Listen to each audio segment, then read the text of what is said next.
Welcome back sa ating mga balitang basketball. Ayon kay Coach Steve Kerr, malaking problema talaga si Luka.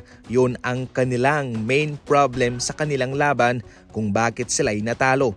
Kanyang pinunto rin yung kanilang kakulangan sa depensa sa kanilang pag-minimize kay Luka. Doon pa lang daw ay nahirapan sila. Wala silang stopper kay Luka. Si Andrew Wiggins lang yung nagbabantay at hindi naman yun naging sapat para mapigilan siya. Kahit natalo sila ng 8 sa kanilang huling 10 laro, ayon kay Coach Steve Kerr ay proud pa rin naman siya sa kanyang mga bata dahil hindi sila sumusuko at patuloy na lumalaban.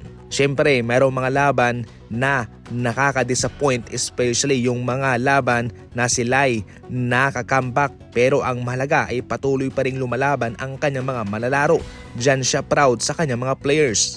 Ayon naman kay Klay Thompson, special pa rin sa kanya ang Golden State Warriors, especially yung lugar kung saan siya nagsimula. Palaging mayroong espesyal na lugar sa kaibuturan ng kanyang puso, ang kanyang team at ang lugar ng Oakland.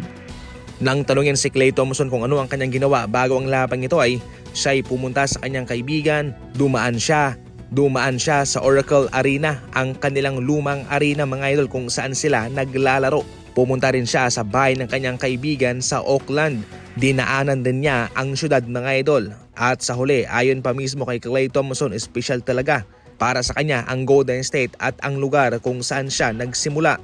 Patungkol naman sa kanilang tapatan ni Stephen Curry, ayon kay Klay, special daw iyon kahit na minsan ay naninibago siya pero pilit niyang tinatanggap ang katotohanan. Ayon kay Klay Thompson mga idol, ang pagbabantay kay Stephen Curry ay isang kwentong kanyang kikwento sa susunod na mga henerasyon na para bang binantayan niya na sina Kobe Bryant and KD. Isang kwentong kamangha-mangha na siguradong worthy o deserving naman na ikwento.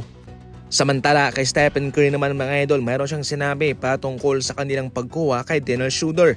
Malaking tulong daw ito para sa kanila at para sa kanya. Ayon kay Stephen Curry, alam niya na mayroon siyang kakayahang makalaro sa anumang level ng basketball, pero ang mayroon kang kasamang Dennis Schroeder na nakaka-drive, pwedeng mag-take advantage ng depensa, especially sa kanya raw na nakakakuha ng spacing mga idol ng atensyon sa mga kalaban. Siguradong madali lang daw para kay Dennis Schroeder ang makapuntos. Binigyang diin din niya na pwede nga mag-pick and rolls na Draymond Green sa kanya. Pwede rin kay Tracy Jackson Davis. Ang pagkakaroon ng isang Dennis Schroeder ay dagdag asset para sa kanila. Sa huli, ayon pa kay Stephen Curry mga idol, malaking tulong din daw si Dennis Schroeder sa kanila, especially kung siya'y magpapahinga dahil mayroon silang maasahan sa pagpapatakbo ng opensa sa kanilang kupunan. So yan lang muna sa ngayon ng ating mga fast break balita. Tumutok lang palagi sa mga balitang NBA. And as always, maraming salamat po sa panonood.